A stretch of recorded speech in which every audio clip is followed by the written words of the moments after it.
Assalamualaikum warahmatullahi wabarakatuh. Kami dari kelompok 10 akan menjelaskan tentang panduan audit intern. Perkenalkan, nama saya Puput Erika Sari, NIM 17160031. Saya Kiki Widya Puspitasari, NIM 201609007.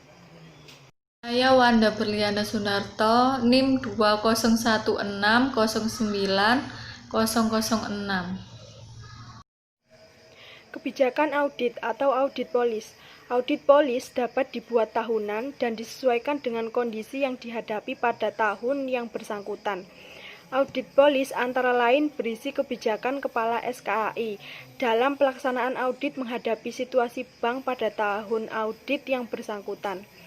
Antara lain dengan mempertimbangkan jumlah unit kerja yang diaudit, jumlah tenaga auditor yang ada, penetapan prioritas, rencana pendidikan berkelanjutan untuk auditor, memperhatikan waktu cuti atau rencana cuti auditor, kasus dan kegawatan yang perlu jadi perhatian dan prioritas, dan frekuensi audit dengan mempertimbangkan profil risiko satuan kerja yang akan diaudit. Perencanaan audit. Perencanaan audit secara umum. Rencana audit disusun sebagai panduan bagi pelaksanaan audit.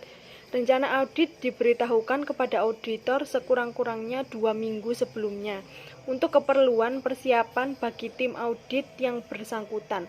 Rencana audit harus memperhitungkan rencana cuti dan rencana pendidikan bagi auditor. Waktu atau lamanya pelaksanaan audit pada setiap satuan kerja harus memperhitungkan waktu audit pada satuan kerja yang sama pada audit yang lain. Data atau informasi untuk perencanaan audit berbasis risiko.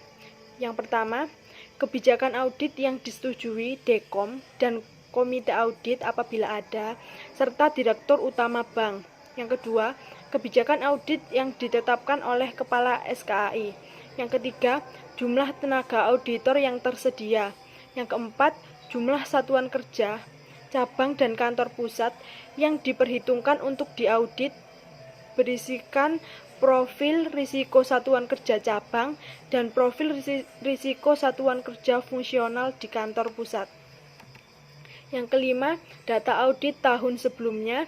Yang keenam, data rencana cuti dan rencana pendidikan auditor. Yang ketujuh, jumlah hari kerja selama setahun.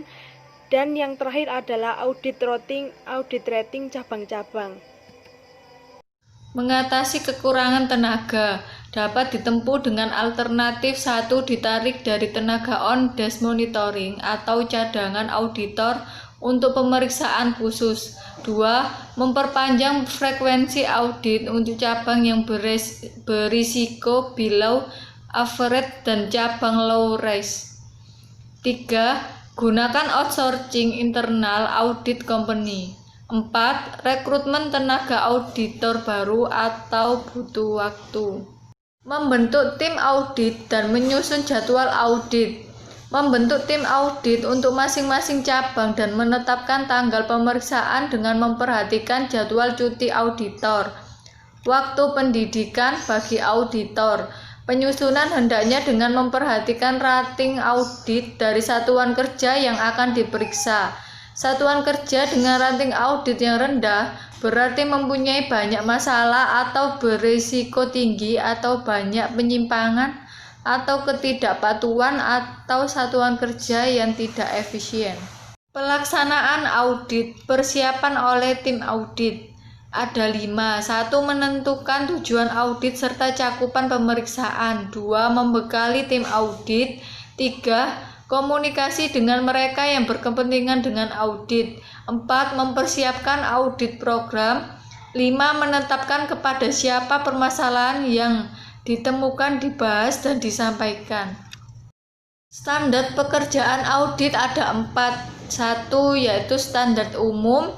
2. Standar pekerjaan lapangan. 3. Standar pelaporan. 4. Standar 2A. Pengujian terhadap transaksi.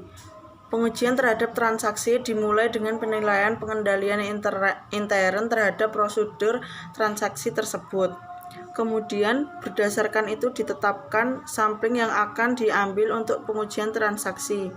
Secara umum, pengambilan sampling harus memperhatikan tingkatan risiko yang melekat atau inherent pada transaksi tersebut. Terdapat beberapa teknik sampling yang dapat dipakai dalam pengujian. Metode sampling dapat dibagi menjadi dua kategori, yaitu statistik dan non-statistik. Pengujian terhadap saldo. Pengujian terhadap saldo juga dilakukan dengan terlebih dahulu menilai struktur pengendalian intern terhadap sistem yang menghasilkan saldo setiap rekening yang muncul dalam laporan keuangan dan laporan lainnya. Untuk pengujian terperinci atas saldo lazim digunakan beberapa metode sampling, yaitu 1. Sampling dengan probabilitas yang proporsional dengan ukuran. Yang kedua, sampling terstratifikasi atau stratified sample. Kemudian teknik pengujian. Teknik pengujian ada 13 macam. Yang pertama, pengujian. Yang kedua, inspeksi. Yang ketiga, memeriksa bukti transaksi. Yang keempat, menelusuri. Yang kelima, bertanya. Yang keenam, menganalisa. Yang ketujuh, memperbandingkan. Yang kedelapan, melakukan rekonsiliasi. Yang kesembilan, melakukan konfirmasi. Yang kesepuluh, mengkalkulasi atau menghitung. Yang ke-11, mengecek penjualan atau pengurangan ke bawah atau ke samping.